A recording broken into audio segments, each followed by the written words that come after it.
Hello guys, welcome back to our channel. If your T-Mobile Wi-Fi device keeps blinking white and your internet does not seem to be working properly, it can leave you wondering whether the connection is still loading or if something is preventing it from fully connecting. Sometimes the light keeps blinking for much longer than expected, while other times devices stop getting online even though the gateway appears powered on. A situation like this can happen because of signal changes, startup delays, connection interruptions, or the system simply needing a quick refresh. Before assuming something major is going on, there are few simple things worth checking because many connection issues can improve after quick adjustments. Let's go through several easy steps that may help fix a T-Mobile Wi-Fi blinking white light. Try these. Step 1.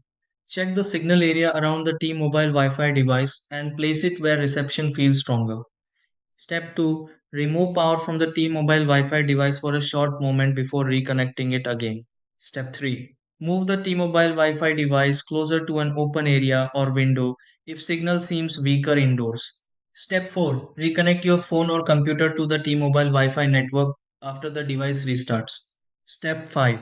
Open the app or settings connected to the T-Mobile Wi-Fi device and check connection details. Step 6. Watch the light on the T-Mobile Wi-Fi device and confirm the blinking white changes to a stable connection status.